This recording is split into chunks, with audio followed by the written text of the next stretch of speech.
Guys, magluluto ako ngayon ng tortang talong. So ngayon, bubutas-butasan lang natin tong talong guys. Para kung may insekto man siya guys, is lalabas siya. So, ito yung paraan ko para lumabas guys yung mga insekto. Kung ilalagay ko na siya sa apoy. Tinutusok-tusukan ko lang siya. Ngayon guys is medyo maliit na yung talong na binili namin, no? Pero meron pa nito guys na sobrang laki.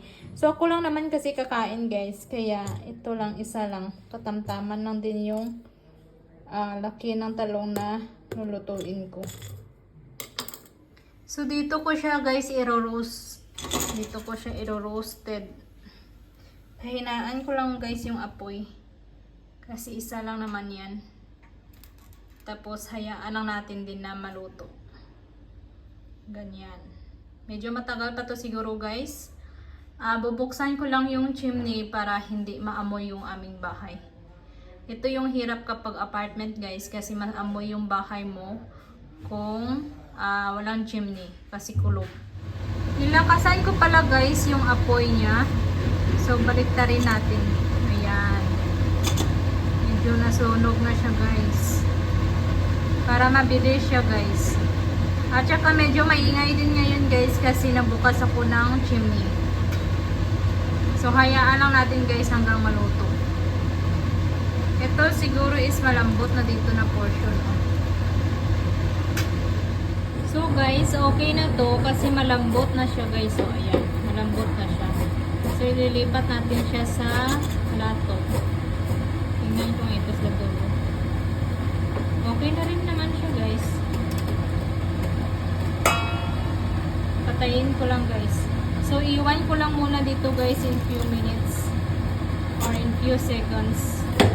Tapos lipat natin sa plato. So andito na siya sa plato guys. So antayin lang natin siyang lumamig. Saka babalatan natin. Tapos lutuin na natin yung ating tortang talong. Na-miss ko na to guys. Kasi sobrang tagal ko na hindi din kumain ng tortang talong. Hindi ko lang alam. Hindi ko lang type kumain. So ngayon, magluto tayo ngayon guys. So guys, malamig na itong talong. Yung eggplant natin. So ngayon is i-crack ko lang itong itlog. Brown egg natin. Hindi ako marunong nito guys na isang kamay lang gamitin. Ganyan ba? Ay, alam ko din pala. Isang itlog lang guys yung gagamitin ko. Tapos i-mix-mix na natin to guys. Kasi kapag sobrang daming kasi guys, kapag sobrang daming itlog naman ilagay natin is pangit naman. So lalagyan ko din siya ito ng ng asin na at saka magic sarap. Ayan siya guys. Magic sarap muna guys. Sana all magic sarap. Kunti pa yun. Magdagan pa natin. Ayan. Okay na yan. Tapos lagyan natin ng asin. Asin. Ito Ito lalagay ko. Parang madami siya guys no. Pero ang kasi nila dito yung iodized nila is parang kahit marami na yung nilagay mo is wala pa rin siyang lasa. Kaya napaparami yung lagay namin. Tapos i-mix ko lang siya ulit.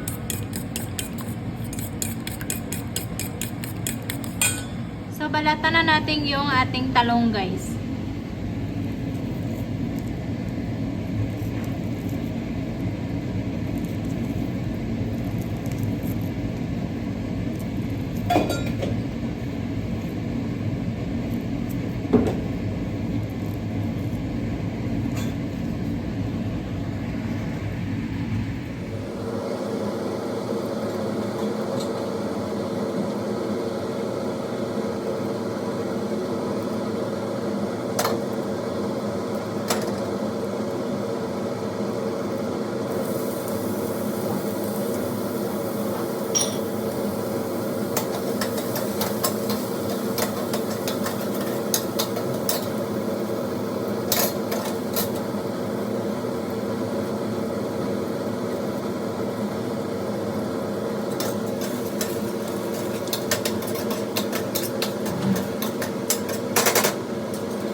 ito yung talong na natin guys. So, babad lang natin dito.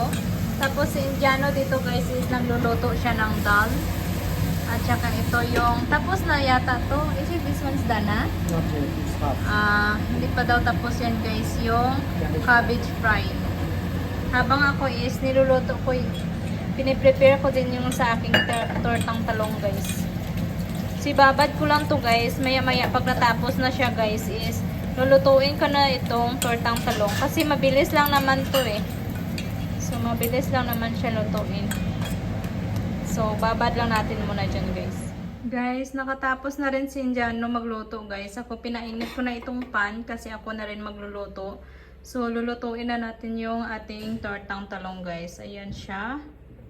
So lagyan ko muna ito guys ng konti lang mantika kasi non-stick naman yung gamit nating pan guys. So okay na yung mantika natin guys kasi ayaw ko kasi masyadong madaming mantika guys.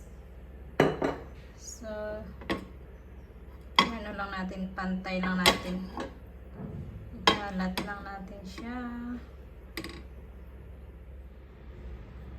So lagay na natin guys yung talong. Ayan. Naputol pa siya guys. Hindi lang maganda yung aking tortang talong guys.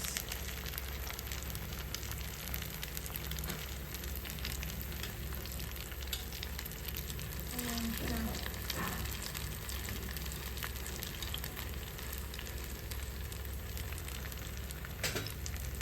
So pinahinaan ko lang guys.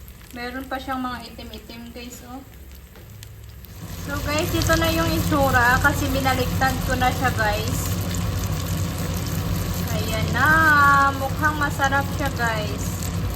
So ayan na guys yung ating tortang talong guys. Ayan siya.